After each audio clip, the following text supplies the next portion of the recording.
Hi, my name is Dan Gomez, and this is Mental Health Supra Omnia. That's mental health above all. We are all about understanding and identifying mental health issues and finding a path to help. 53 million US adults are involved in caregiving. That's providing care to an adult, a parent, a spouse, a sibling, or a child with special needs. Now, of that 53 million, 40 million are giving care to adults per the AARP. Now, I can tell you from personal experience, I've taken care of my mother and I'm taking care of my older sister. It can be a very rewarding experience, but it leads to a tremendous amount of stress and anxiety. Now, the Journal of American Geriatric Society published a study, and they tell us that for caregivers, they are more likely than average to be driven to thoughts of suicide because of that stress and that anxiety. We're going to explore that a little bit more. But I want to talk about caregiving, and in particular, two particular issues as it relates to the new book that Barry and Julia have written. And so we have three guests with us today. First is Barry Jacobs, PsyD, clinical psychologist, family therapist. He's also a principal for Health Management Associates. That's a national healthcare consulting firm. He's a former magazine journalist. He's an author or co-author of 3 self-help books for family caregivers, including the just published book, the AARP Caregiver Answer Book, and has written a self-help column for caregivers for AARP.org since 2013. Now, he maintains a psychotherapy practice in Media, Pennsylvania, specializing in supporting individuals with chronic and serious illness and their caregivers. For 7 years, he was the primary caregiver for his stepfather with Alzheimer's disease and mother with vascular dementia. Also with us is Julie Mayer, PsyD, clinical psychologist in private practice in Media, Pennsylvania as well. She has specialized for 3 decades in helping women in caregiver roles, as well as those with troubled marriages and histories of sexual trauma. She's the author of at least 4 books and is former president of the board of PSCP, the Psychology Network. She's co-hosted the podcast Shrinks on Third, and it's on psychology and social justice since 2016. She was a caregiver for her father, her mother-in-law with vascular dementia, and her stepfather with Alzheimer's disease. She's also the co-author of the just published book, the AARP Caregiver Answer Book. Now, we also have with us one other special guest, Erica Kawamura. She's a licensed psychologist who's part of the leadership team at Equilibria Psychological and Consultation Services. She holds a doctorate in psychology, also a PsyD, is board certified as a lifestyle medicine professional. She has 20 years in the field and in leadership, and has provided individual therapy to adult clients to help them improve their well-being, lead more fulfilling lives, and working towards their personal goals. Now, Barry, Julia, I have read your most recent book, the AARP Caregiver Answer Book. And as promised, it is absolutely filled with answers to questions that caregivers have. And I wish I would have had it before I took on my caregiving responsibility. But in preparation for today, I talked to a lot of people. And I can tell you the stories I hear have convinced me, including my own personal experience, convinced me that caregiving can be a pretty tough road. And as I've talked to people, 2 things keep popping up. One is financial concerns, and the second is guilt. So perhaps, Barry, you could start us off, if you wouldn't mind, and talk for a minute about your lived experience with caregiving as it relates to financial issues. Thank you for having us here, Dan. This was really a pleasure, and thank you for your kind words about the book. So, as you mentioned in the introduction, Julie and I cared for her dad, and then my stepfather and mother. There were the financial issues, particularly my stepfather and mother, were many. They were living, had been living down in Florida in a very nice condominium in a beautiful golf resort kind of place, and frankly, they ran out of money. I mean, they mismanaged their money in part because of each of their cognitive issues. And I only discovered this at a point at which they were basically on the verge of bankruptcy. And one of the first things that we had to do for them was to hire a bankruptcy attorney for them, and so that they could get out from under some of their debt. And then the next thing we did is we purchased a condominium for them in Pennsylvania, about a mile from our home. We purchased an apartment and moved them from Florida up to Pennsylvania, and then we then proceeded to care for them for the next 7 years. So there were financial issues right from the get-go. They had a very small amount of money that they could live on, and we would supplement it by providing food for them, uh, taking them places. I mean, so this was at a time when we had teenage children, and we had one child that was just had gone off to college, and so we were paying for one college education at a private college, and then about to pay in the next few years for a second, private college education. So we were that sandwich generation, which is, dealing financially with the needs of the generation above us, as well as the children and the generation below us. And we were really financially stressed at that time, as well as emotionally stressed at that time, because of trying to attend to lots of different family needs. Julie, anything you want to add to that about the finances? One of the complicating factors with your mom in particular was her denial. She really would not acknowledge the financial straits that she had kind of gotten herself into. So she was very resentful of any limits we tried to put on her. We tried to help her spend what little money she got through Social Security, judiciously, and she would have none of it. She was selling her jewelry. She was doing all kinds of things in order to keep her lifestyle that she felt entitled to. It was very, I mean, it was difficult for us, but it was also very sad to watch her struggle like that. Yeah, and it must have been really frustrating because you're trying to stop the bleeding of the money, and then you guys keep having to pump out not just for your, like you said, your own expenses with, kids going to college, your lifestyle expense, living expenses, but then, it sounded like you were spending a significant amount of money on them. They were living far away, and bankruptcy law, they're not cheap things. So she No, was really fortunate.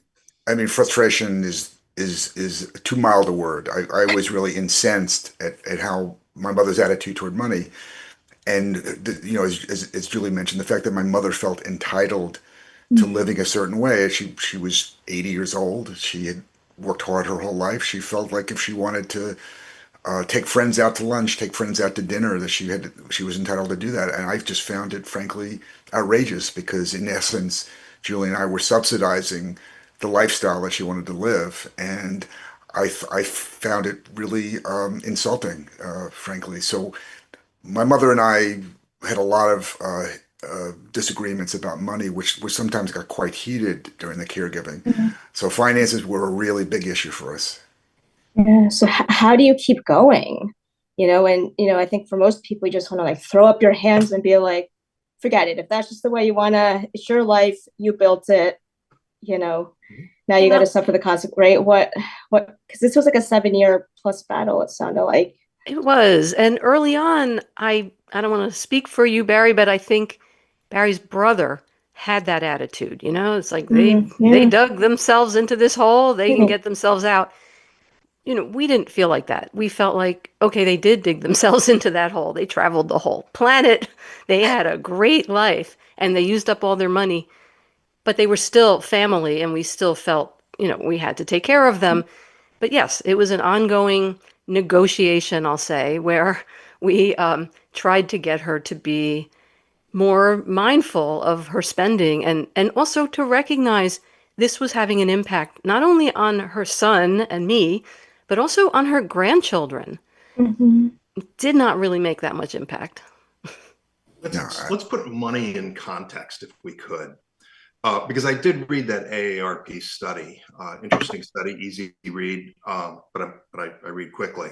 The thing that two numbers or two facts that popped out. One is that on average, caregivers spend over $7,000 of their income on the person they're giving care to.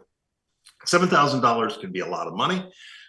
It is a lot of money, but what's more scary is when they put it in percentages, because it turns out that many times people spend up to 25% of their income or more on the person they're giving care to. Now, I know a lot of people that are, that are making decent income, but they're still living paycheck to paycheck. And then taking 25% of that money away and giving it to your mother, giving it to your father, giving it to a sibling, in order to help them continue to live their life, just leads to a tremendous amount of anxiety and resentment.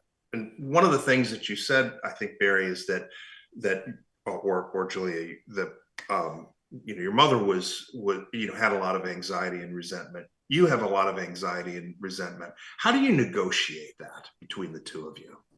We did it slowly over time through multiple conversations. I had to come to a place where I was just going to accept that my mother was my mother. She was going to do what she was going to do. I wasn't going to change her attitude about money, and I curbed what I could.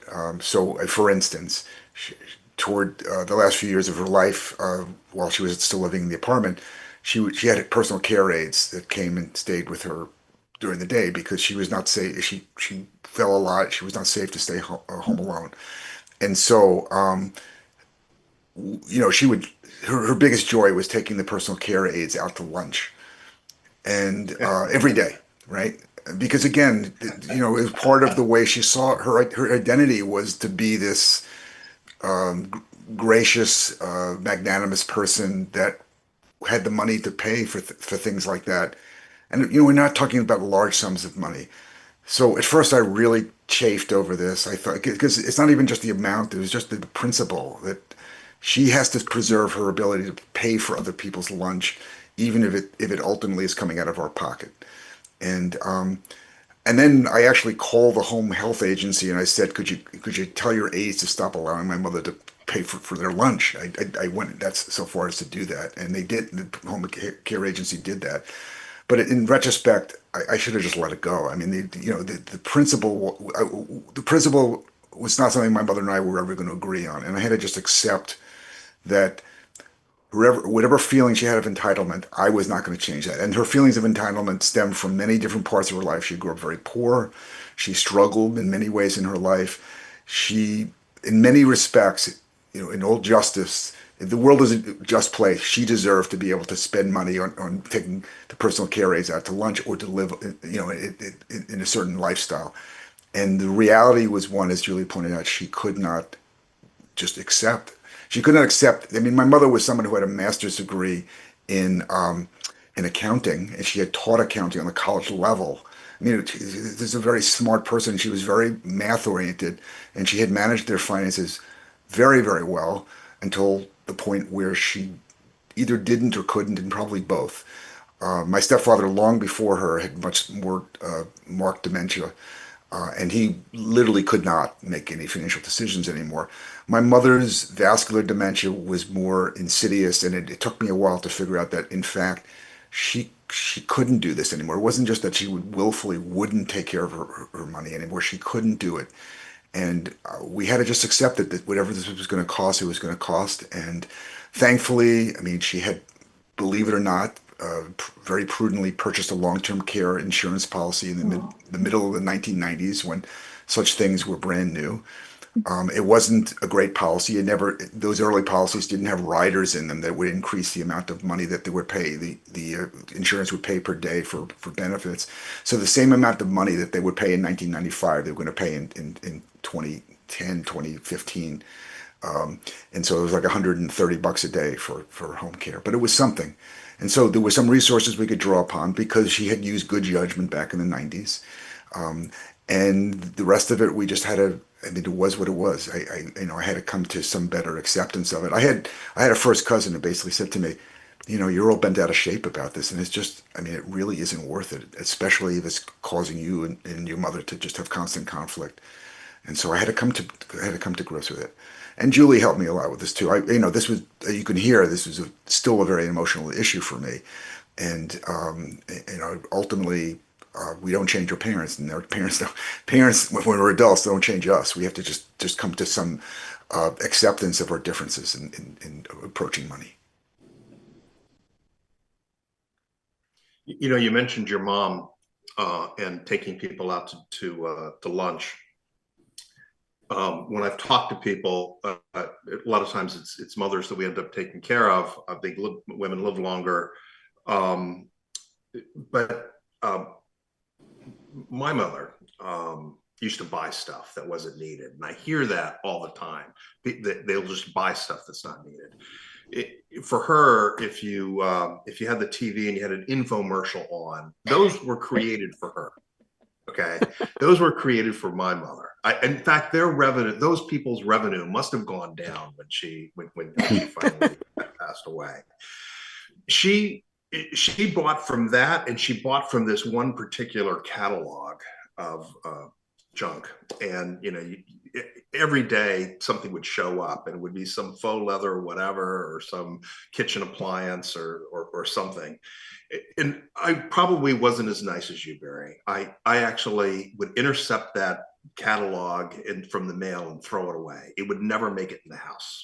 Okay. But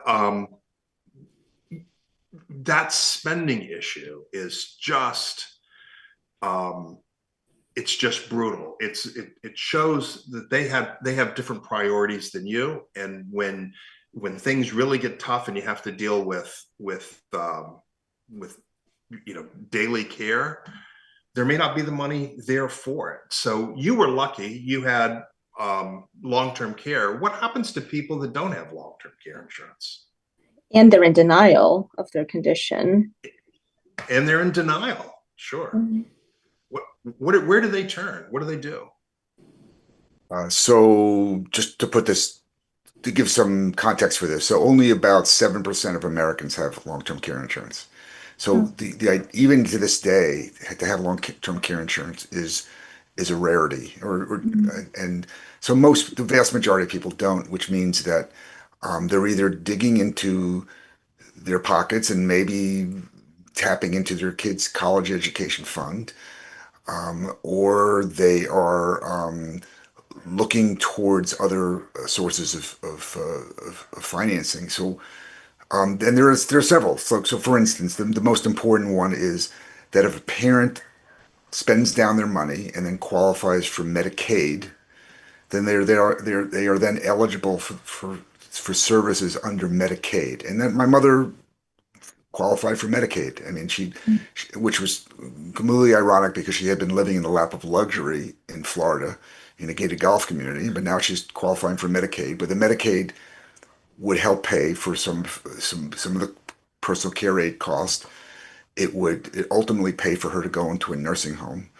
And so and within this country, there's something called in every state of the union called self-direction, or alternatively consumer direction or participant direction. But essentially, it's caregivers whose loved one is on Medicaid can get paid as caregivers, and it's not a large sum, and it's not something that we applied for in my case of my mother, but caregivers can get paid, and it's usually minimum wage, or $13 for $12 an hour, but it brings some money in to help pay for supplies, and it also helps just people feel better valued, that there's some acknowledgement on the part of our society that under Medicaid they can get paid for this. And there are now about 1.5 million Americans that are getting paid under self-direction programs in the country.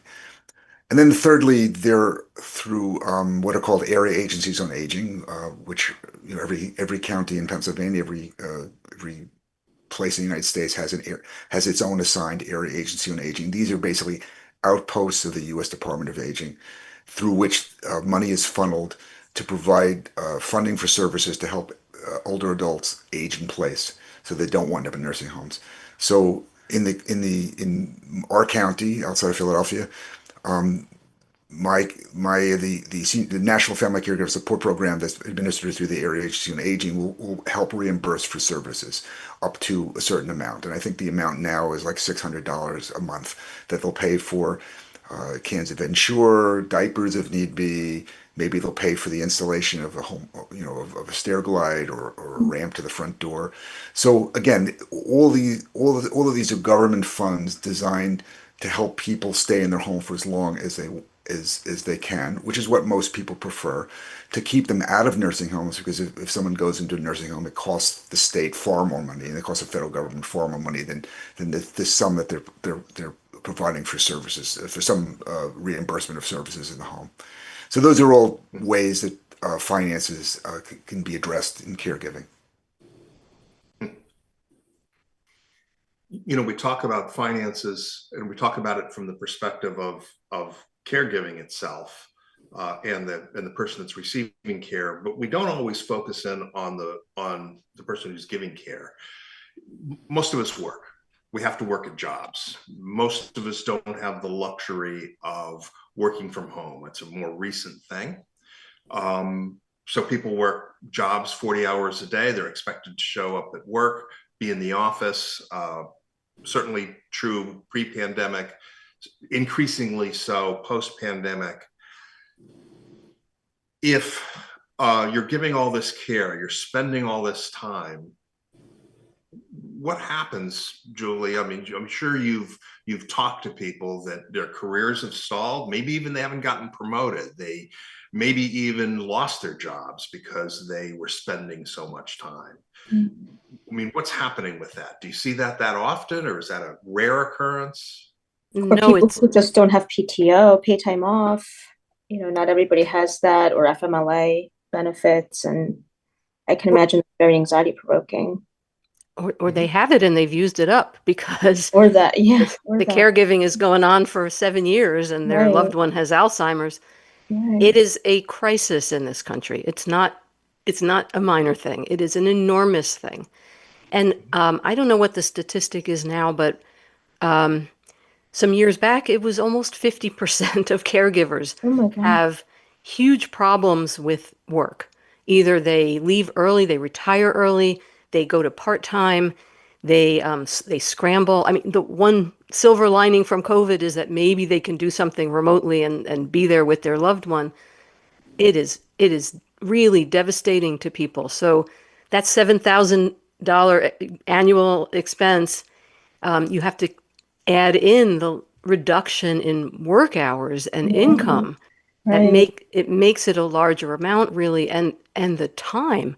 When someone is a caregiver of a family member or loved one with dementia, it's not like they can go away for 3 hours and sit on their computer, even if they can work remotely. It's a constant, battle between trying to get some work done and taking care of your loved one. It is unbelievably stressful. And draining. And again, like that feeling of resentment coming up, I can imagine. It's very frustrating. Yeah. And a lot of caregivers, they love the person they're trying to take care of. And they want to do the best they can. And they feel resentful. And so then they feel guilty that they feel resentful. And they're busy managing all of these emotions. Right. And a lot of them are very isolated. They don't have a place to go with all these emotions, no one to talk to about it. And there they are in this sort of, hot pot where they're taking care of their loved one. They're trying to work. They might have other family and other obligations, and they're trying to do it in a loving way. And this is what can lead to burnout. Right. And they're literally putting their life on hold. Maybe for years. Yes. Yeah. Like not just with work, but vacations, social time. Like, you'd mentioned the isolation part, and, you're running around and everybody else's lives are going on. Yeah, and a lot of caregivers find that their social life starts shrinking, and their friends, especially dementia caregivers, their friends don't really want to be around them. Maybe they went out as couples and this is a spousal caregiving situation, and suddenly the friends, they don't really want to see the care receiver getting diminished by the dementia. So Right. And I can imagine the caregiver doesn't want to keep talking about, hey, how are you doing? What's going on? And they don't want to keep talking about, you know, the same thing and be a downer, so to speak. Or yeah, and their friends might not want to hear it anymore. yeah. It's called the bummer effect. People don't want to hear it after a while. That's true. But you know, I mean, I can remember a couple times, and I'm sure Julia will remember this. We would be in dinner in Media, Pennsylvania, you know, on State Street, where all the restaurants are, a couple times, and we'd be with dinner with friends or family, and we would get a call of some sort of emergency from the aide or from my mother, and you know, I would have to step out and be on the phone for half an hour, or we would have to leave early. And then during those years, if we went on vacation, it had to be We didn't. within close driving distance. We weren't going to go far because we couldn't. I mean, if there were too many emergencies that were happening periodically, and we had to just be available if something happened. And we were. I mean, there was a time I was out of town for business, and you had to handle a huge emergency on your own without me.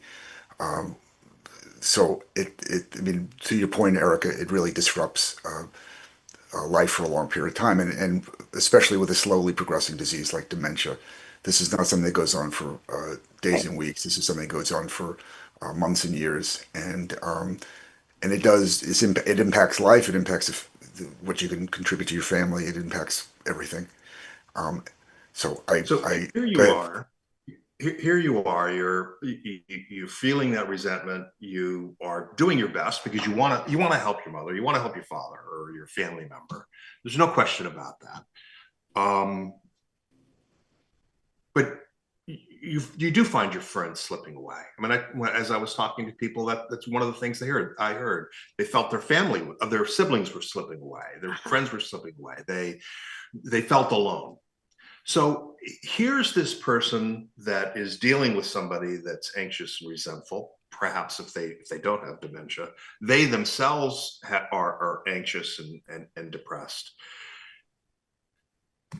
What do they do for self help? What do they do? How do they take care of themselves? Where can they reach out, or who should they reach out to in order to talk through things, in order to you know get that relief valve going?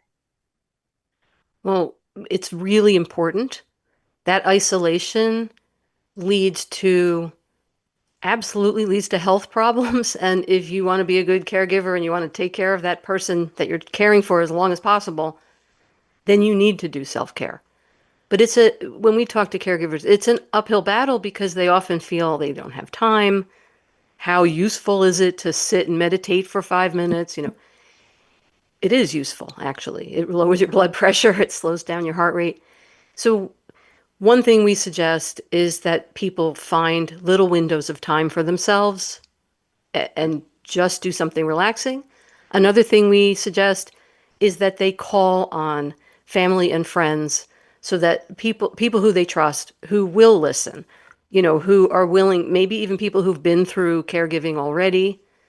There are all sorts of online communities, like AARP has a huge caregiver part of its website where you can communicate with all sorts of people, as well as read, Barry's articles. And also religious institutions often have, a group of people who help people in need. They'll deliver pharmaceutical, they'll go to the pharmacy for you and pick something up if you need it, or to the supermarket, or bring over some food. Or they'll stop and chat with the care receiver so that you get a few minutes off. So there are a lot of things that people can do. And then, of course, on top of all of that, we always recommend, if you can fit it in, and now it's remote, so you possibly can, get some therapy and talk to somebody who is there to listen. They're not going to get tired of hearing it. They're not going to judge you for it. And they're going to try to help you manage all those feelings that are coming up. So to that end, a lot of times people would want to see a therapist in person, but I guess you could do it in telehealth. It just the same, right? Absolutely. Yeah, we both see a lot of caregivers in our practices, and uh, telehealth has really enabled them to attend and not feel guilty I mean, we talk about guilt. I mean, sometimes attending therapy and taking time away from the person they're caring for makes them feel guilty. They feel like this is a zero-sum game. They're not doing what they're doing for themselves, they're not doing for their family member. So telehealth enables them to kind of be at the ready in case something happens, but also to have an appointment and try to take care of themselves. So telehealth, I think, is a huge blessing. And most caregiver support groups now are done online. I mean, there are still plenty of in-person groups, but they're infinitely more convenient and better attended online. And so the technology has really enabled caregivers to get far more support. You know, you brought up guilt, and when I think about guilt, particularly talking to people, even what I saw myself, there was a lot of guilt on the caregiver side, right? There was guilt on the person who was receiving care because sometimes they realize the imposition that all of this has caused, but on a personal basis, there's a lot of guilt. And there's one story I know that seems to resonate with people, and it certainly was true for me. You occasionally, or once a week, you'd say, oh, hey mom, do you need to get anything at the store? Oh yeah, I need to get this one thing. And it would take all day because it was never one thing. Okay, it was 7 things, and as long as we're out, can we go to this store? As long as we're out, can we go here? Oh, we're real close to this place. It would take the entire day. This has got to be a very common experience.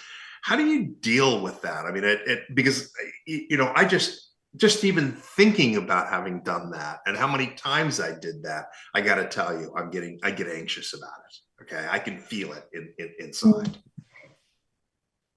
Is that very common, or do you see that a lot? Yeah, we do.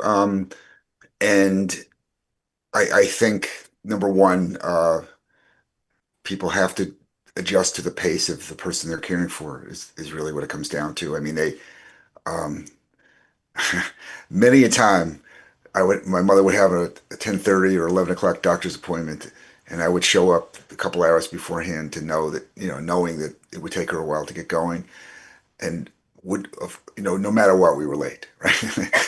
No matter how early we started, we were going to be late. And I mean, it used to drive me crazy, but after a while, it had to be Mama's pace, but she was going to take it as she could. And so you have to adapt to the person's pace, and you have to adapt to maybe their lack of organization. If they can't remember all 7 things that they need, then maybe you do what you can to organize them by making a list for them over the previous week and asking them every day, what else do you think we should put on the list? And then you amass the list and then you go. But even so, you'll have the list in hand, and then 3 other things will come to mind. And that's just a part of particularly helping care for an older adult. And I mean that there's no the more you pressure an older adult in that situation, the more frustration you're going to have, and the more frustrated and anxious they're going to be, and the slower everything is going to move, not faster. I would take Barry's mom to the supermarket, and she always wanted to go to the largest supermarket in the area. And she was not so steady on her feet, but if she was pushing a shopping cart, she was okay. And she did not want me shopping with her. So I would do my shopping, she would do hers, and I would sit past the cash register, all my stuff's all done in bags. Half hour later, she'd be getting to the cash register, and of course she wouldn't be able to find her card, and it took so long. I would never buy ice cream because that's probably a good thing. I had to be careful. But it was also her outing. It was like I was just going to say that's probably the one joy out of her life, or out of her day, rather. Yeah. Yes, she loved it. So, when I thought about it that way, okay, if this makes you happy, then, this at least doesn't cost me anything to make you happy. Yeah, you both talked a lot about the acceptance piece, right? Accepting the reality, accepting that this is who they are, this is a situation, and also like taking perspective of like their history, but also this is her one outing of the day, her things she looks out for. But the part of like with the guilt though, like Dan, what you were kind of alluding to is, I can imagine like there's been so many times, right? I know from like personal and professional walks of life, they just like scream and yell, and we're all human, right? So we might say some inappropriate words or hurtful phrases or whatnot, right? Screaming into the phone. How do you deal with that guilt? I mean, I can tell you, having uh, argued with my mother vociferously numerous times, I've had tremendous guilt. I mean, my mom died in 2017. It's 8 years later, and I still have guilt about having talked harshly to her at times. Um, I mean, I always have to take into account that I was very tired. I was under a lot of duress. It didn't bring out the best in me. I was frustrated oftentimes, and I am who I am. I'm an emotional person. And, the truth is, we often ask this of caregivers, we say, did you ever have an argument with this family member prior to their getting ill or having a disability? And they would say, of course, right? And I would say, was that just part of normal family life? And they would say yes. And so I would say, well, why would you think it would be different during the caregiving years? And they would say, well, they're so much more vulnerable now. But the fact is, personality dynamics go back a long, long way. I mean, one of my favorite lines is, if your mother knows how to push your buttons, it's because she designed them and installed them. Right. And so, um, my mother and I could push each other's buttons, and we were going to have friction at times, and we were going to talk um, a little bit bluntly to one another, and that was just our relationship. It was, for all its good and bad, it was what it was, and it's always continued that way to the end. That's a really good question. Like what, is this a new thing or not? Have you always been fighting or, harsh words and stuff? So that's a good question. But Erica, when you think about whether that's a new question or not, it even if it's not a new question, it's a good question. It's a good question. Is a good question. Yeah. But can you imagine getting a phone call from your loved one 20 times during the day? You've Right. got to feel frustrated. Right. You've got to feel angry, irritated. Mm-hmm. Yeah, even if you had a really decent relationship with them before that, but let's say they have frontotemporal dementia and they're, cursing and saying inappropriate things in public, they're doing things that you're embarrassed by. It's very hard not to react to that. Oh, yeah. So, yeah, I mean, it could be worse. And yeah, I mean, I've observed, my friend like screaming into the phone with, them calling, because they were starting to decline cognitively as well. And so like they would be screaming, she would be screaming into the phone, I can't hear you. Well, put in your hearing aids. I don't want to. So it's like they can't hear because they're not putting in the hearing aids. And then, or like they're calling saying, I locked myself out of the car in the parking lot. And she's like, well, this is why you need to move closer to me and not, continue adamantly living in your home 2.5 hours away. And, because if you lived 5-10 minutes away, I can come rescue you. Right. So, yeah. Yes. The denial is very frustrating. Yeah. Yeah. The other big piece of guilt for many caregivers is just feeling like no matter how much they do, it's not enough. Yes. And they're, seeing the person they're caring for, despite all their best efforts, still suffering, causes them distress because they don't. I mean, who wants to see a family member suffering? And that, unfortunately, is I think the nature of caregiving is we do our best. We're not going to be able to relieve all suffering in this instance. We're never going to be able to be the be all end all for them. There's always going to be things that we're going to come up short in.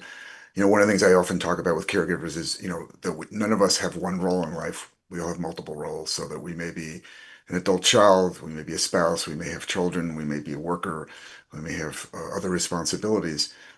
And when we spread ourselves too thin, we're going to have to really take into account that what we can do in any one of those roles is going to be limited. And if we beat ourselves up for coming up short in all those roles, we're just going to grind ourselves into the ground. And so we have to be kind to ourselves as much as And you need possible. to refuel that and not run on empty. And I'm glad you brought up the different roles because, we've talked a lot about like the guilt for the caregiving aspect, whether it's just like that internal shoulda, woulda, coulda, or, that deathbed, guilt, right? Take care of so and so when I'm gone, or people that directly tell you, well, you don't do enough for me, or you should have visited me, right? But then with all these different roles, it's like, then like you were saying, the rest of your relationships also suffer, right? Like if you guys have mentioned you have kids, so like you can't spend as much time with them or with your partner, with your friends,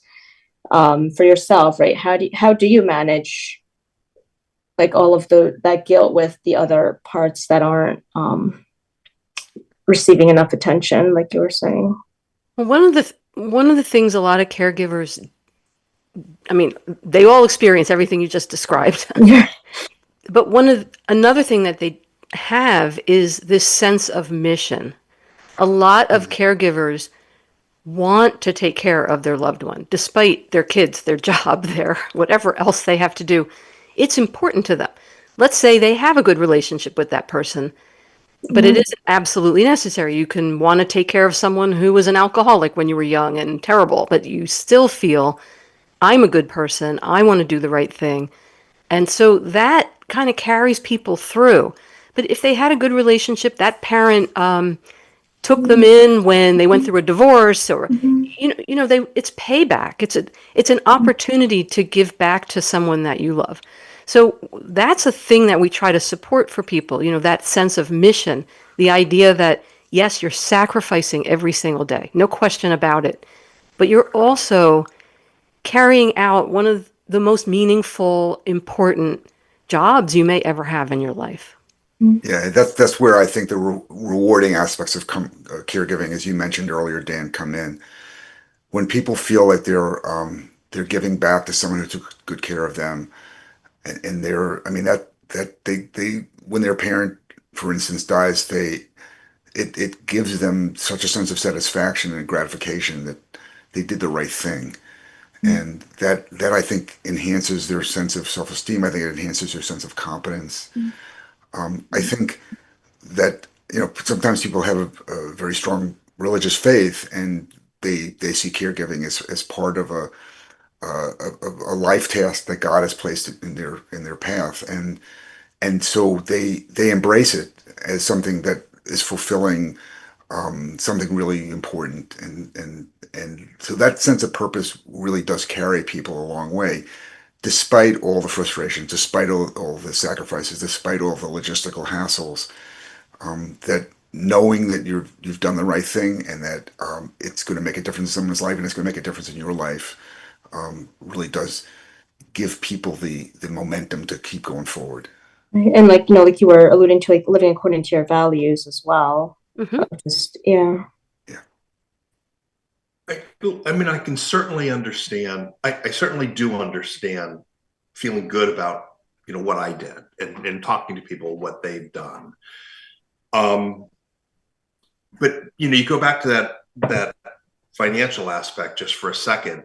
I can think of a extended family member that fundamentally stopped working, took care of his parents.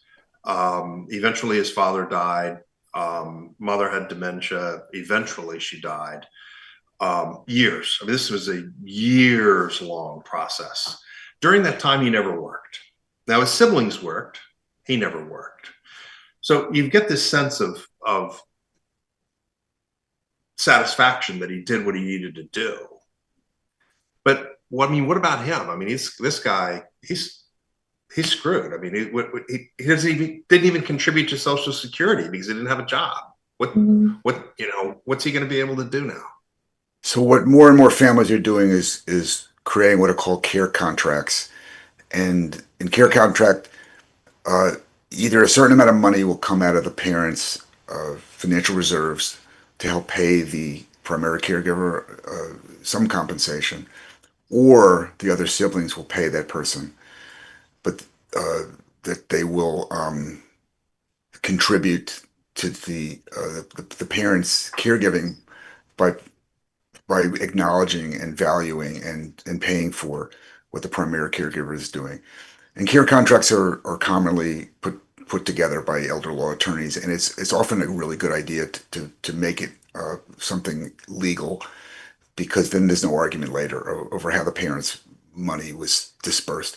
Because unfortunately, sometimes when there isn't a mutual understanding in place where everybody knows that they value what the primary caregiver is doing and they need to be compensated, there's horrific arguments. And so, I mean, we've worked with a number of caregivers who moved into their parents' home to care for them, maybe over an extended period of time. And then when the parents die, the parent left the home to that primary caregiver rather than having the home sold and having the proceeds divvied up among all the siblings. And then I've seen where that's happened and where the other siblings are just, they feel cheated. They accuse the primary caregiver of having been a gold digger. I mean, nasty arguments break out. And so having that care contract in place, I think, helps provide some compensation and some acknowledgement of that there's a monetary value attached to what that primary caregiver is doing, and it's a monetary value that should be borne by the family as a whole, not it's a cost that should be borne by the family as a whole, not simply the primary caregiver. What about like the situations where a person might not have siblings, or there isn't, the funds from the parents' accounts are limited, and they don't have a partner or a kid, what about those situations where they're literally going at it alone? I think those are extremely difficult situations, and Yeah. so I mean, what I've also seen is where a parent might prefer to stay at home, but they need round-the-clock care, and Medicaid won't pay for round-the-clock care, but Medicaid will pay for that person to go into a nursing home, and that because the child, the only child who's caring for them, can't afford to stay out of work indefinitely, and can't, and besides which can't stay up 24/7 and provide round the clock care, that parent goes into a nursing home because that becomes the financial solution. Because there is a funding source there to pay for that parent's care, and then that child can then return to work. But that's not what that parent and that child want, right? But it's one of the only financial avenues available to supporting that parent and that child. We've talked a lot about personally taking care of a family member, but in preparation for today, I was talking to somebody who had been taking care of their mother at home, but she had to go to the hospital multiple times, and then the hospital bumped her to a rehab facility. So she showed up after work at the rehab facility, and her mother had slipped off of a couch or off of a recliner and was partially on the floor, sitting up, but partially on the floor.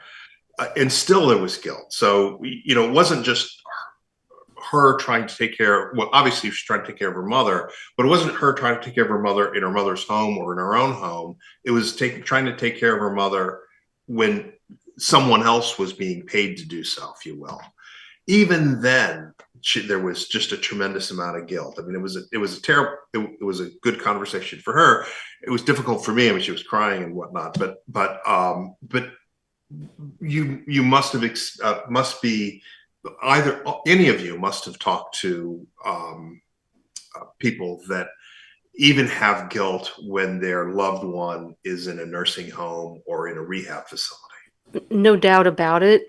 As a matter of fact, we make it really clear that you're still the caregiver. You may still be the primary caregiver, even though your loved one is in a rehab or a nursing home or skilled nursing facility or whatever. And it's because you still reach out, you still talk to the nursing staff, you still visit, you still make sure that your family member is being cared for adequately. And sometimes they're not, like in your example. And yes, of course, people feel guilty. It's their job to make sure that their loved one is at least safe. And sometimes, the conversation that we might have with the caregiver is you can't always keep someone safe. You do your best. You can't be perfect. That's not a thing. You can be as good as you can be. And so sometimes things happen and you cope with them as well as you can. She felt guilty because she wasn't there, but she came from work. Right. There's no reason for her guilt. It would be better for her to say, okay, I have to talk to the people that work here. They haven't checked on her quickly enough. I have to do some tasks to try to keep my loved one safe, but it's never 100%. So I do feel like one of the things we always have to help caregivers with is you do your best, and your best has to be good enough. And sometimes things happen anyway, and then you just, make the most of it. Well, let's think about that though. When you're trying to do your best, and I agree. And by the way, she did try and address that with the rehab facility. Her mother had pressed the button multiple times. They were just overworked at that particular moment in time. It does happen. Yep. Okay, I won't say it was a bad facility. People get overworked at times, and it just was one of those moments. But when you start thinking about being the primary caregiver and doing the best you can, that happens in situations where you're just not qualified for it. I remember a particular example where someone was with a relative as they were trying to assess what was happening and understand what was happening from the doctor. And one of them was a bit more inquisitive, asking lots of questions of the doctor, perhaps a little bit better educated on medical stuff, but not a doctor, not a nurse, not a medical professional of any sort whatsoever. The other family member, clueless, absolutely clueless. It's like the doctor says, take aspirin, and they're taking aspirin, and that's it. And it doesn't matter what it was for. Like they just, there was no questions, et cetera, et cetera. So there was even guilt then in terms of providing adequate or ensuring adequate medical care. How, if even trying to do your best in that situation, if you're just not qualified, what are you going to do? Well, I can tell you that in therapy, I mean, one of the truisms of therapy is we either help people change the situations that they're in, or we change their reaction to those situations. And so I'm a big believer in the serenity prayer that we have to accept the things that we cannot change, including the fact that, for instance, if we're not with, if we're if we're not right next to our family member and they fall in another room, that somehow, we're going to feel guilty about that. That's just the way it is. And they're going to fall. I mean, if they're frail and they don't walk, balance is poor, they're going to fall. So one of the things we do, particularly with with cognitive behavioral therapy with caregivers, is really question some of the assumptions that they are supposed to keep their loved one 100% safe 100% of the time. And many people feel that they have to be perfect in this regard, and it's absolutely impossible. It's just, and there are too many things going on at once. And ultimately, we have to accept that we have our own limitations of time and energy and knowledge, and that we can be the best we can be, and that's all we can be, and that has to be good enough. And for the most part, it is good enough. And sometimes what I say to folks is, your job is to help your parent make a soft landing, because ultimately they are going to whatever disease they have is likely to kill them. And it doesn't mean you're not going to save them. They're not going to live forever. The disease itself is going to have symptoms which you're not going to be able to relieve, but you want to help soften this and provide as much comfort as you can for them. Sure. And that makes perfect sense. But, it's probably obvious that I'm not a mother. I've talked to mothers, though. Talked to one person right prior to the podcast, and she had spent so much time with her parent that she came home at 10 o'clock at night. Her teenage son was there at home and had eaten macaroni and cheese for the fourth night in a row. Not a good cook, this kid was, but he at least had macaroni and cheese that he could figure out how to do. And mothers feel responsible for their children. She clearly felt like she had neglected her child while trying to take care of her parent, and that wasn't going well. So isn't that sense of guilt, like, it's got to be triple at that point in time for a woman? And I'm not trying to diminish a man's role, but in particular for women, it's got to be just enormous, that sense of not just guilt, but I'm not doing enough, and I'm not doing it well. Well, a lot of women feel that even when they have children and work without the caregiving. So Right. it's built in there. So yes, you add one more thing, add the caregiving. Yes, that's over the top. They're very stressed. They feel low self-esteem because they can't be perfect. They can't juggle all the balls and keep them in the air.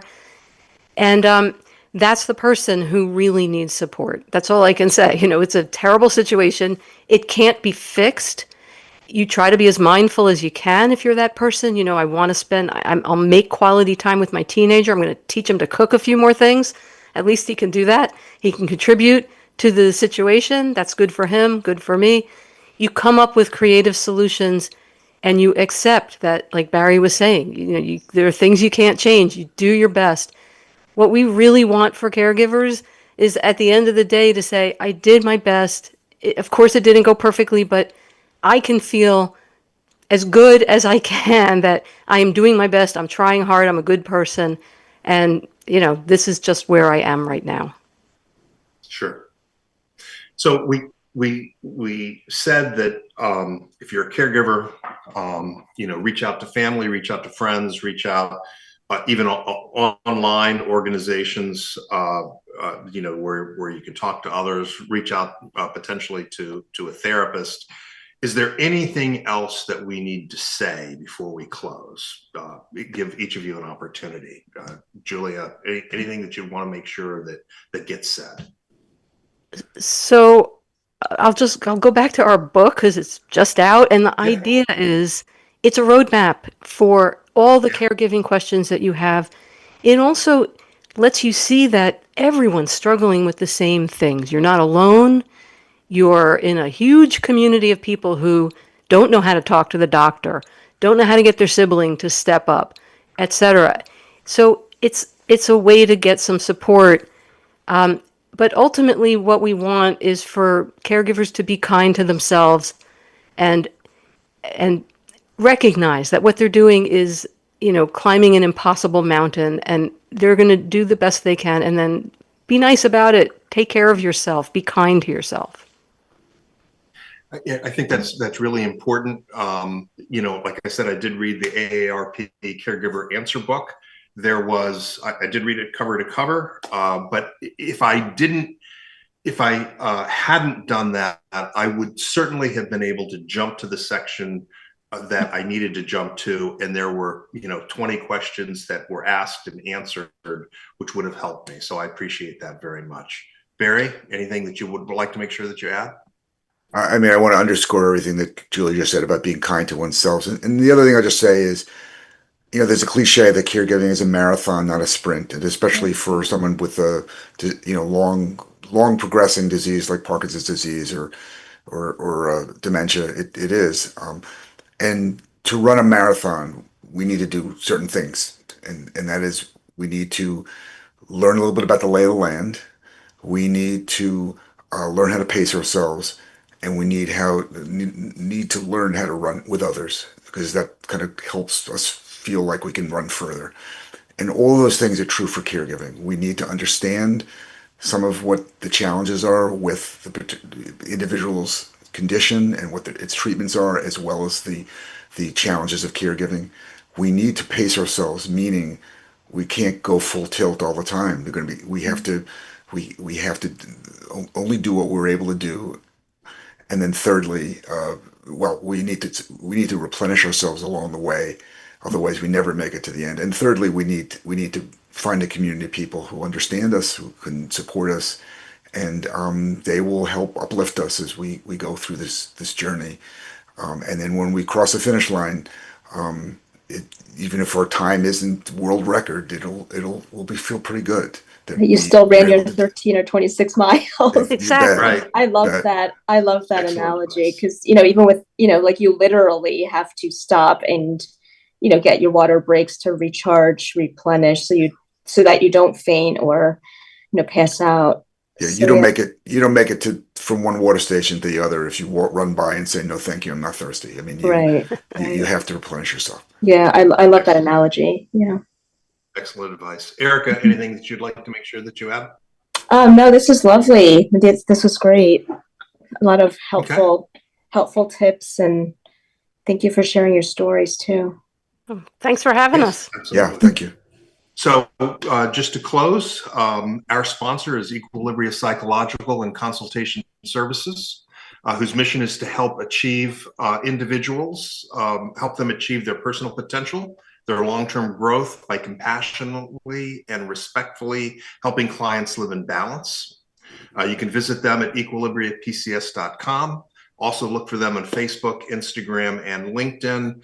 I also have my own Instagram, Daniel J. Gomez 24. Just a little bit of a disclaimer. I personally am not a medical professional, and I am not providing medical advice. The opinion of our speakers, which were absolutely great today, a lot of information, are solely theirs and theirs alone. This podcast is copyrighted and cannot be reproduced without the express written consent of EPCS Management, LLC. Thank you very much.